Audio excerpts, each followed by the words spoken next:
PEG Commission meeting to order. It is 6:03 and roll call. Looks like all of three of us are here. So check on that. Next is the Pledge of Allegiance. Allegiance to the flag of the United States of America and to the republic for which it stands, one nation, under God, indivisible, with liberty and justice for all.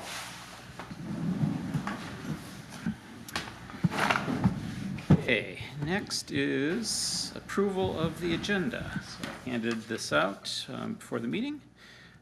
I'd entertain a motion. Motion to approve. Is there support? Yes. Okay, we have motion and I support. don't know what to say. Motion and support to approve the agenda as presented. Any discussion, corrections, changes, additions, subtractions? Hearing none. All in favor signify by saying aye. Aye. Aye. Any opposed? Motion carried. Okay, approval of past minutes. Now, I need some help remembering this. Were you not here in January? No. So that means that somewhere in my briefcase are the notes I took for January, which is why there aren't minutes yet. So that will need to stay open, but we do have the minutes from last month because you were here, and those are before us. Are there any additions or corrections to the minutes as presented? No, I will make a comment that my goal is to just get them done like tomorrow morning and put them in that folder as I did last month. So usually was doing them at the last minute. So. Well, and my issue too with January. And I will note that in item 10, nest is probably not the word you wanted to have there. Nope. Next meeting. So that was the only thing I noticed. So with that, then I'd entertain a motion to approve the minutes with that one very minor correction. I motion to approve the minutes. Okay, and do we have support? Just say yes. Yes. Support. Okay, motion and support to approve the minutes as corrected. All in favor signify by saying aye. Aye. Aye. Any opposed? Motion carried. I should mention that my name is incorrectly spelled. So in one Okay, instance. we'll get that one too. Yeah. So then, public comment. If you want to talk now, or we can wait later in the agenda when we we'll cover that. So either way. Yeah, Okay. Correspondence. I don't really have anything to report there, but I will mention some things that fall under that in my director's report, which is next. So, city meetings are still getting published to YouTube and thus through YouTube to our current website. There has been some progress on the charter side of things, which I guess I'll actually talk under old business, so I won't touch on that now. But there is the next scheduled activity from charter is the first week of May. I can't remember the date right now. I think it's that Tuesday. And I will give you more details when I talk about that item under old business. So that's all I have to say. So then moving on to old business. So I guess I can now continue. So as I reported last month, the fiber line has been run to the new location in the newly remodeled Manistee Elementary School. Next steps turn out to be that now Charter has to send somebody else there to do an install of essentially the equipment that takes the signal that will come out of our computer and publish it out to whatever magic happens on their back end. That is what is scheduled now for the first week of May, is that install. And as part of that install, what should happen is everything gets installed and it starts running. They do what they call a 72-hour, I can't think of the term. Basically, they monitor the signal for 72 hours to make sure it's stable and everything is working. And then after that, it is blessed. Then apparently once it's blessed, then it has to go to Government Affairs. Government Affairs has to then notify all of the communities that will be receiving that signal. And then after that, it can be turned on. And that approval process through Government Affairs can take 90 days. May I ask a question? Yes. They have to do the approval to the communities even though Yes. the signal was already being pushed to the community? Yes. Because it's a different, I don't know why. That's just Okay. their process. So we're just do you pay the rate for the 30, for the up to 90 days, the monthly? did not ask that question, but I'm actually probably assuming we are because we have at that point a valid connection, Yeah. but that is not useful yet. It is what it is, the process. It just baby steps forward. But there seems to be an end in sight for that. One thing that I got as part of this conversation I've been having with their technical people is what I need on our side to interface to what they're providing. And because our old system was sending standard definition, the new system will be HD. I'm going to have to buy basically a PC network card, or not network card, but a video card that has the correct outputs that will then be able to plug into their system. So I have to procure that between now and the first week of May. Okay. Shouldn't be a big expense. Because you have to have the system in place when they do the 72-hour test, Yes, probably. exactly. Okay. Yep. And that's actually part of the reason we're going to May, is because I needed to get that, because they said, well, how about the day after tomorrow? I was like, nope, I have to have some hardware to make this happen. So that was kind of the next availability that worked for all parties. So that is where that stands. Any other questions? Thanks for keeping on it. No, as I said, baby steps. Then we go to new website. So now, please join us in this conversation. Yeah. Well,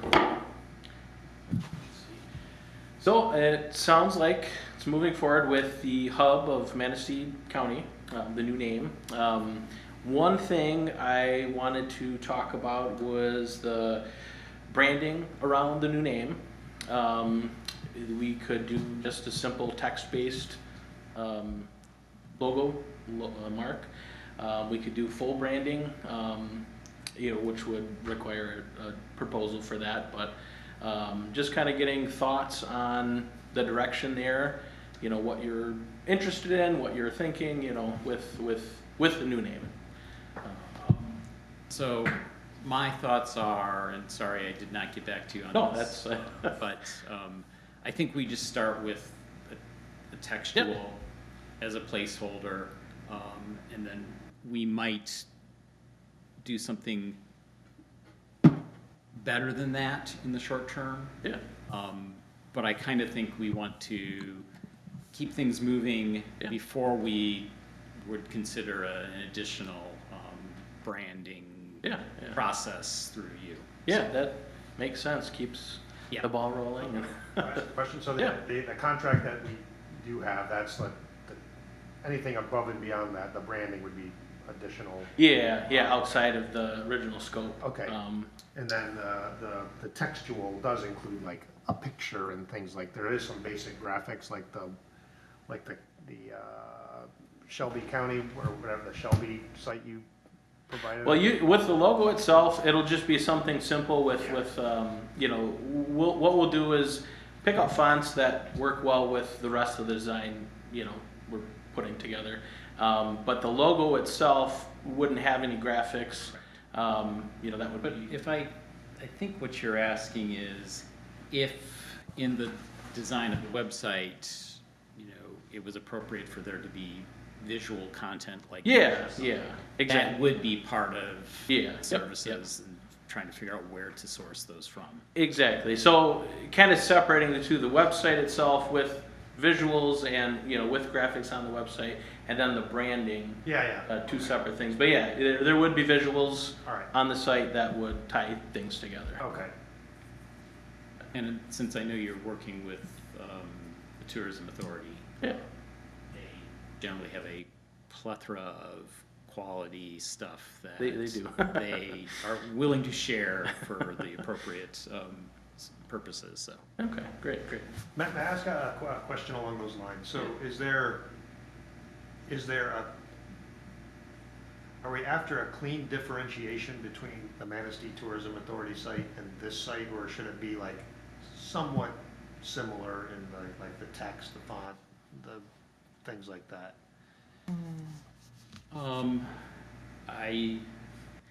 I don't see a reason it needs to be distinct. And given our focus on events and calendaring and some of the overlap in that organization and focusing on certain events and calendaring, that there might be some desire for there to be more consistency than less. But at the same time, you don't necessarily expect from an outside perspective, unrelated sites to, you know, share a common design. Yeah, so somewhat similar, but you can see some discern between the two sites. Right. And then another, you know, contender in that is the city of Manistee's website, since we technically fall under them. You could make that same argument that maybe we should have, you know, similar or, you know, certain criteria. I do like the orange on the city site. And then it's like, you know, we fit somewhere out in space, and, you know, all of those things are just, I think, factors that you're writing down notes on, but they're the types of things that you would think of in this process. Okay. I ask, let me just give you a hypothetical. I know, like, one day something gets put on the Manistee PEG calendar, Manistee Hub, that like isn't to the liking of the Tourism Authority, right? Like an event, or like it's just not within the character or the flavor of like the Manistee Tourism Authority, and because of that likeness, like people could like draw a comparison, like these two are the same thing, right? I don't want anybody to be objectionable in the future, like them, right? If they see something on this calendar that they don't like, because that's, you know. Well, that gets into the mechanisms of how events Right, absolutely. flow between calendars. Yeah, and there's no, I mean, it's a hard, you know, they're different, but I just something to think about for future when, you know, whatever, some weird event comes up that was within the standards of our site, Right. but may not be within the standards of theirs. Yep. Okay. I think it should look a little different. I know that the Manistee Chamber of Commerce just came out with their calendar, and it's going to be really confusing if people are seeing something and visually represents the other thing. You know, it's this crossover. But I think that with the word, the hub, lends to a design element that would make it really obvious. It was like Manistee with like pegs coming off of it and little things we can click on to get directly to Manistee Chamber of Commerce or West Shore Community College or City Council. That's one of the reasons why I kind of chose the hub. You brought it up, but having something that looks different but similar style frame. Does that make sense? Is that okay? Any I mean, comments? the problem I have is until I see something visually, it's like, yeah, everything sounds good, but then like see it, it's like, oh, well, I like or I don't like, and then it's kind of like, you know. Sure. But no, I understand what you're saying, and it makes sense. So. Okay, great. And to give you, I guess, background on that process too, is what we do with the design process is put something together and then review that design with you and have that back and forth of the likes, don't likes, and tweak it from there. So seeing that visual does help quite a bit. Makes a big difference, at least how I think of things. Yeah, it really makes a difference. And typically we would do, it would look different from other similar organizations in the area, unless specifically, that's part of the project. Like in Muskegon, we did the Chamber of Commerce and the Economic Development, being that they work out of the same office, they're kind of sister organizations. We did a very similar website look and feel, just different colors basically. So something like that where it's specifically for that project. Otherwise, we try to make it its own because of the reasons you mentioned. People might get confused or think it's coming from one organization, even though they see it, the hub, and they're on, this website. It just brings up some additional confusion that could be cleared up with those differences in design. So, but once we get to that point, we can, tweak it from there and bring in more elements from other projects or take more out. So it's all very fluid at that point. So. I will say that the Manistee Tourism's website is, especially, at least the mobile version, is very clean and. Well, but that's not. Yeah, that's the old one still. So, you haven't seen the new one. I haven't. It's got a bunch of bells and whistles. Yeah. So that's not in production. No, Okay. no, it is in. I've seen parts of it. Okay.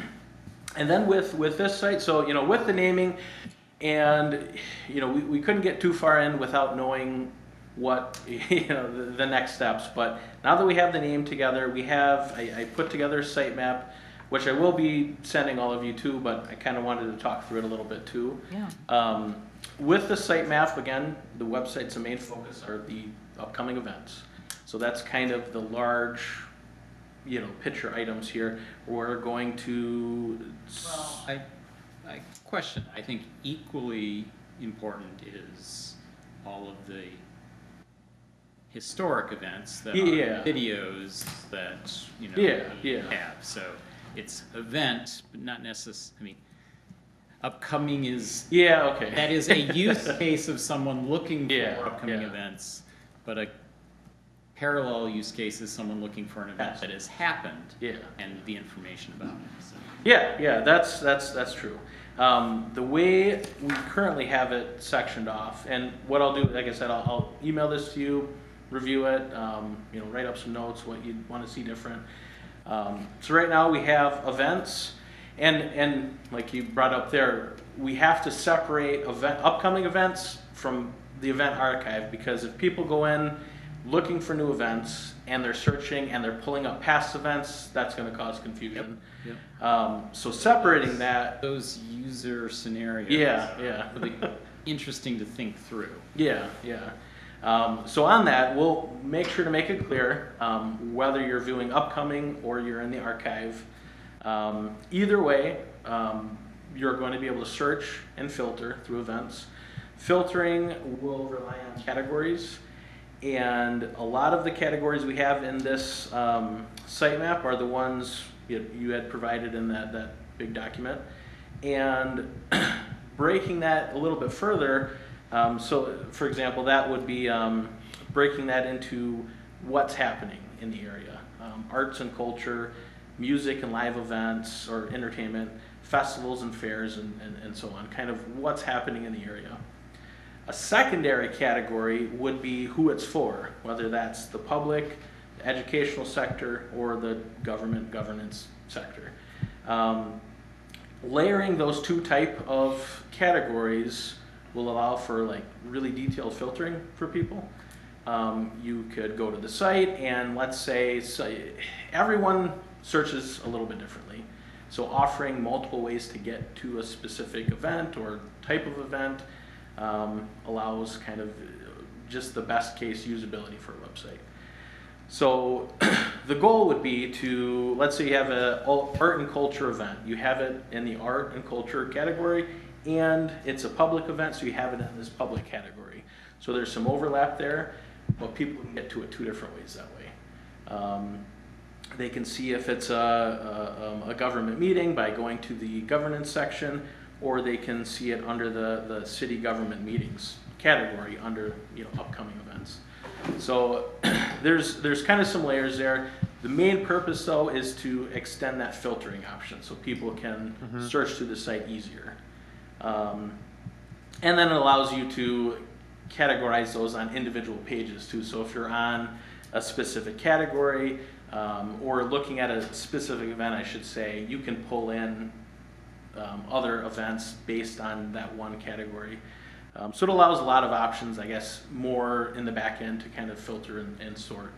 May I ask you a question, Andy? Yeah. Would the same logic be applied to searching for past governance events? Yep, it will. So when an event would be created, all the information would get entered, the title, the description, the time, the place, and then the categories. And then once that event passes, it automatically gets put into the archive, and the same categories would be searchable in that archive. So it's still tied to that event.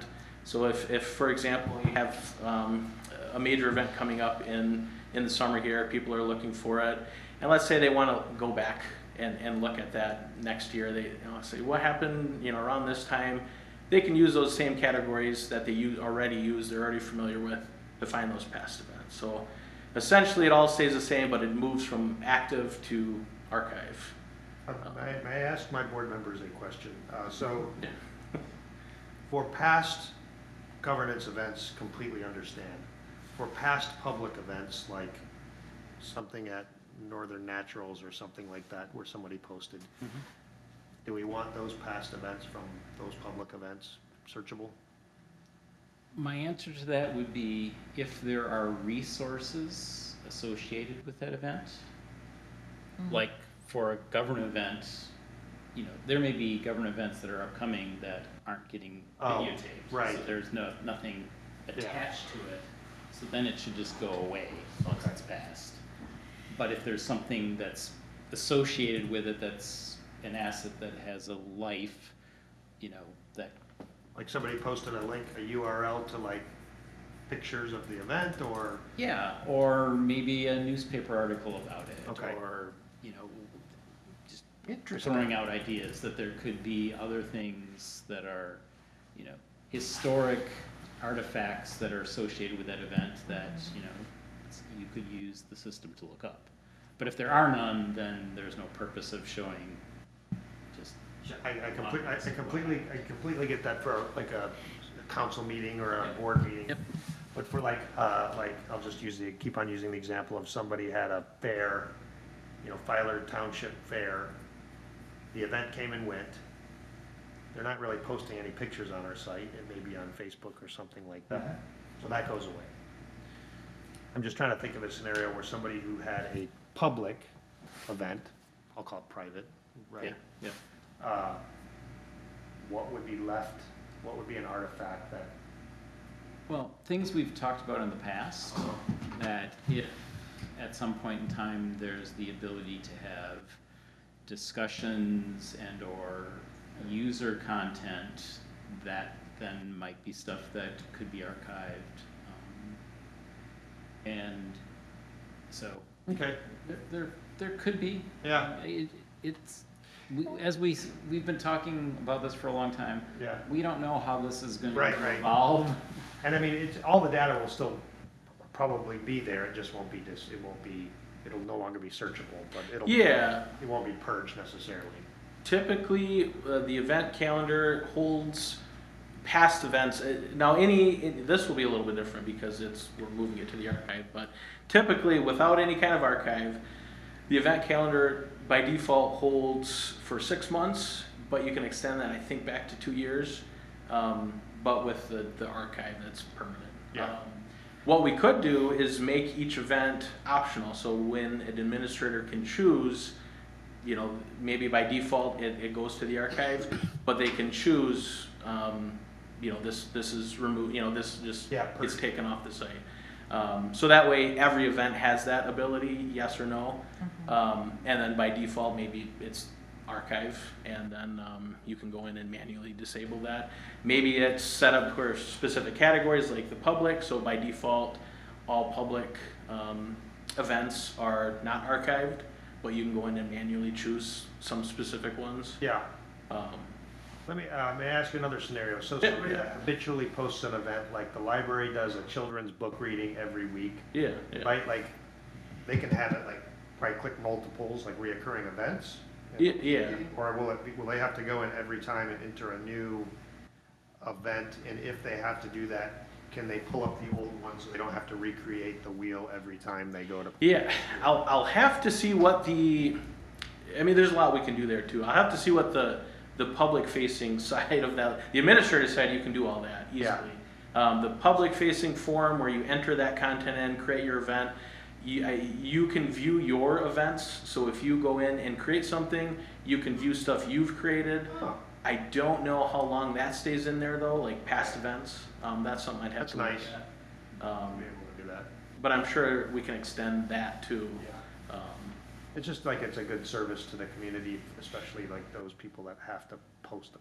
Yeah.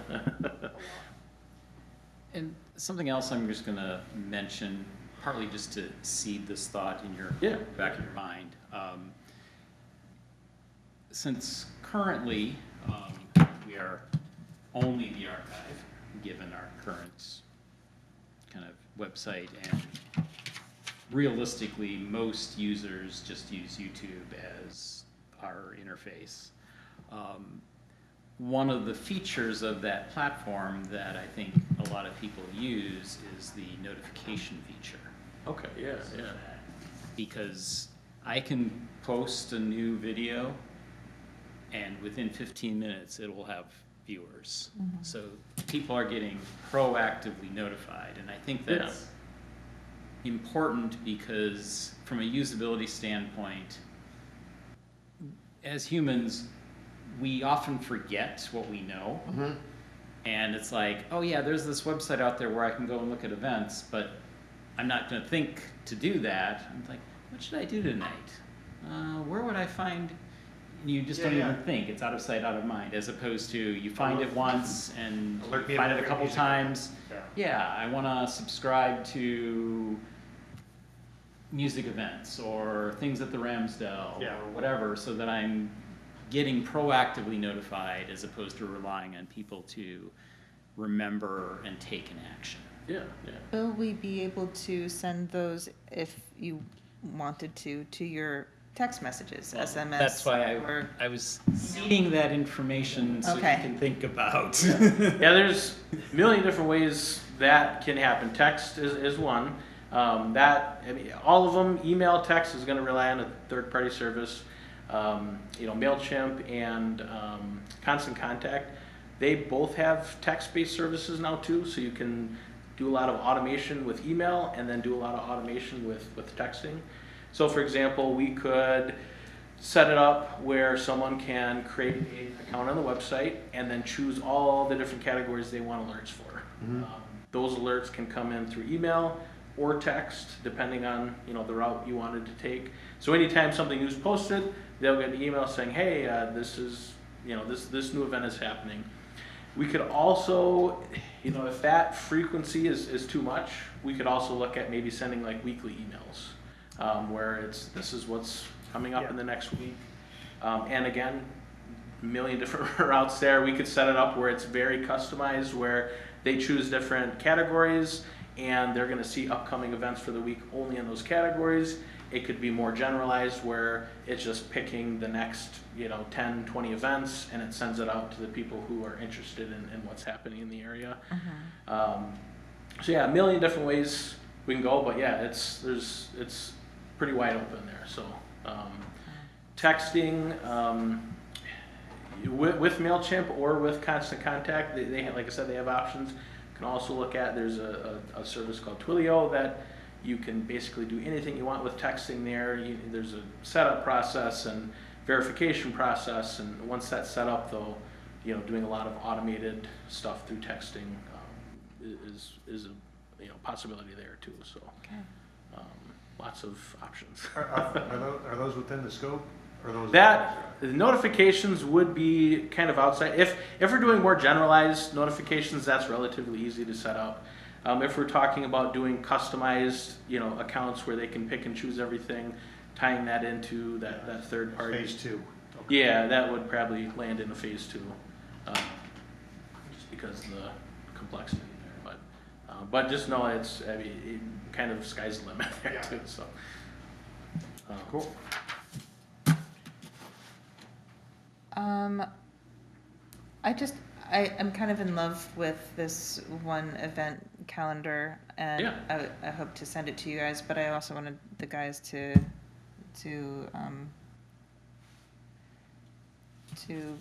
comment on something. It's once again the visitoakland.com. Sorry. I remember it.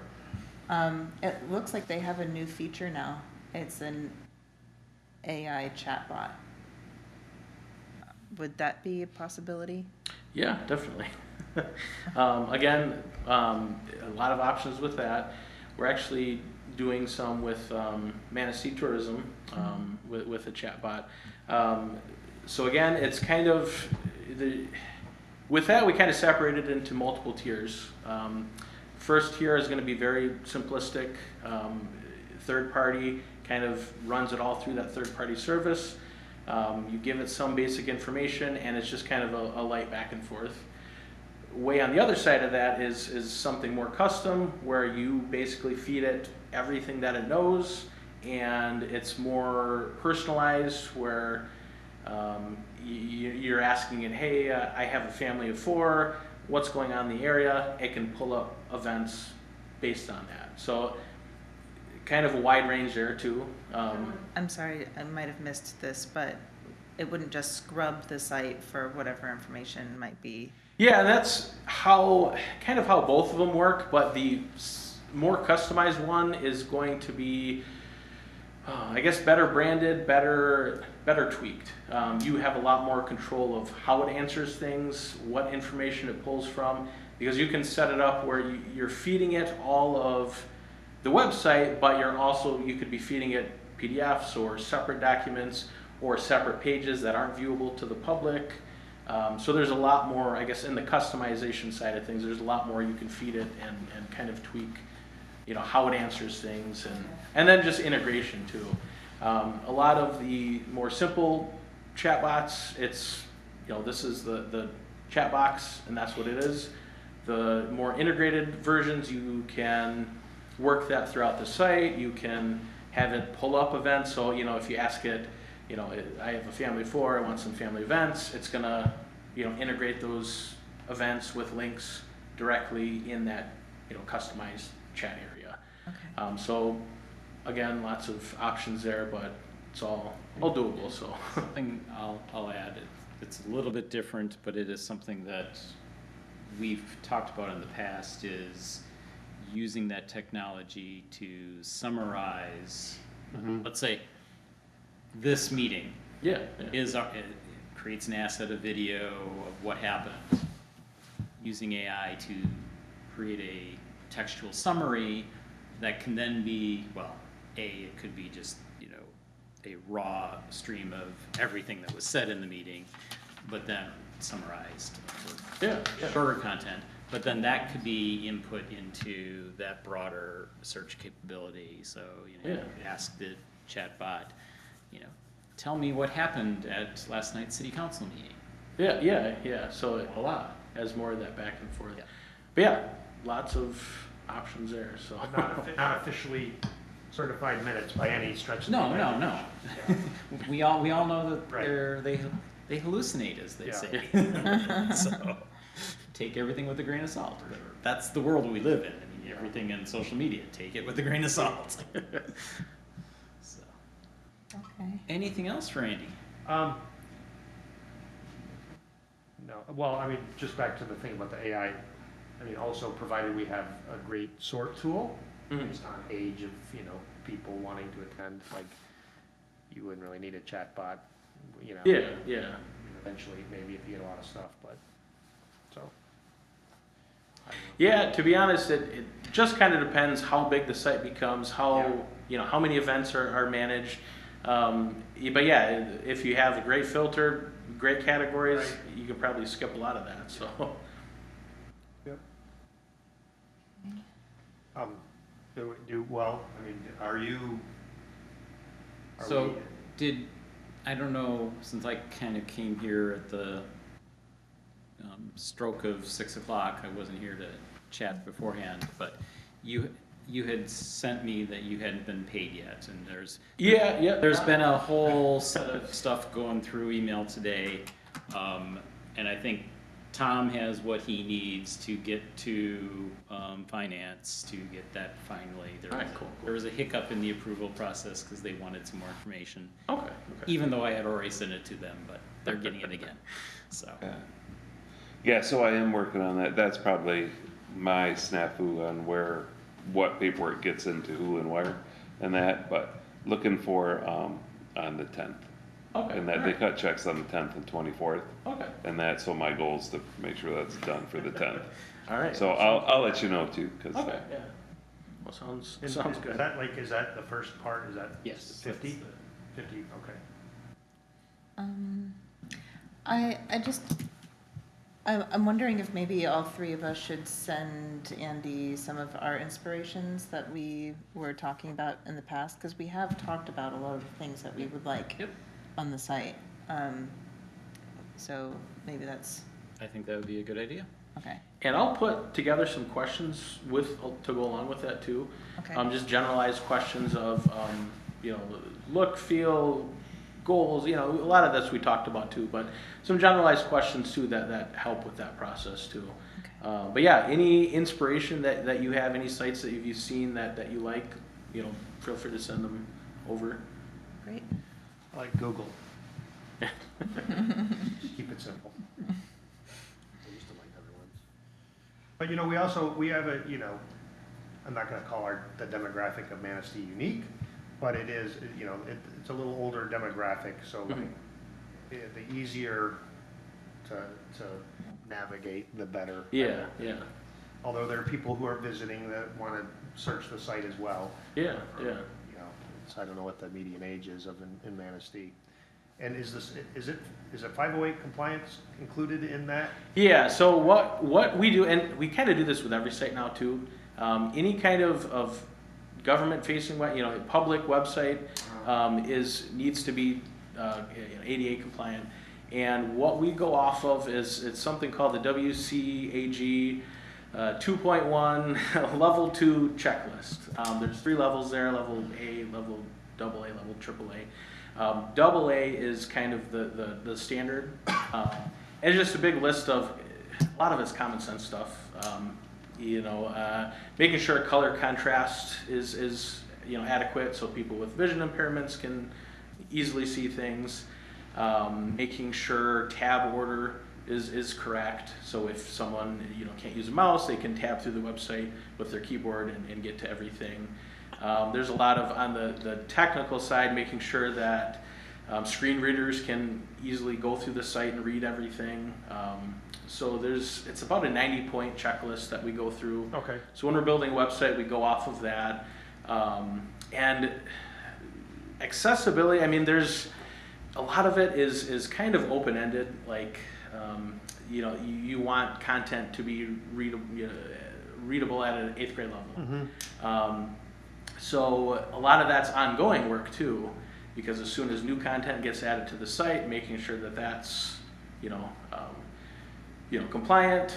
So what we do too is provide a list of guidelines, for adding new content, stuff like that. And then we can always do a review down the road too, just to make sure it's still, hitting those marks. But yeah, that's included in that. So. That's the area I think like the chat or the AI tool would be useful, is helping people if they have like a text heavy thing, like input. Yeah, so yeah. it's succinct and to the point and not rambling on.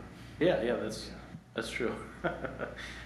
One thing to consider too with that, I don't know, it's because it's so new with chatbots, if they are ADA compliant, with how they pull things up or the language, but again, you could probably do tweaking to make sure they hit those marks. So something to at least consider with that bot. 2.0. Yeah. Well, thank you very much for this. I think it was helpful for us, and I think it's probably helpful for you too to start just interacting and hearing some of our thoughts. So. Yeah. So next step, I'll put together, I'll send you the site map to review, kind of, breaking down the upcoming events, the live events, the YouTube stuff, our event archive, about, contact, that type of stuff up. So I'll break that, send that over so you guys have that to review. I'll also put together some more design-related questions with the inspiration, getting inspiration from past websites or other websites that you've seen, and then just some generalized design questions too, that helps with the overall process. May I ask a favor to include is just like a brief summary of Yeah. administrative responsibilities of like the admin of like certifying event, like what you see as like the most simple and easy and less time consuming to like an administrator, because we have to like there's got to be a human in the loop, especially initially, right? Until you get like vetted posters, right? Like the library is vetted, so they can post their event. But like if it's somebody coming from the public, you want to have eyes on it before it gets published, I'm guessing. Just how you see that function. Yeah. So yeah, with now, but I mean, okay. at your leisure. All right, sounds good. Yeah. Okay.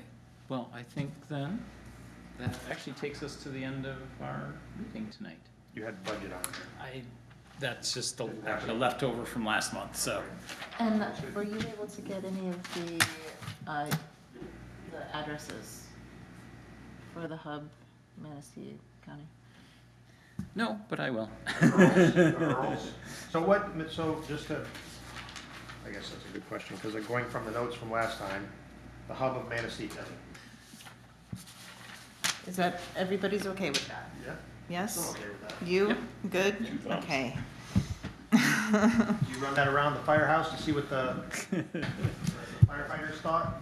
They love it. They do. Look at what's not the ladder.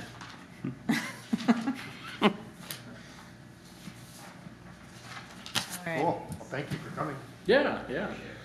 And if any other questions, thoughts come up, just let me know. But yeah, otherwise When would we expect to see the site map and like this week? I'll send it over this week. Okay. So you'll have that this week with those questions. Sorry, I have a procedural question, sorry.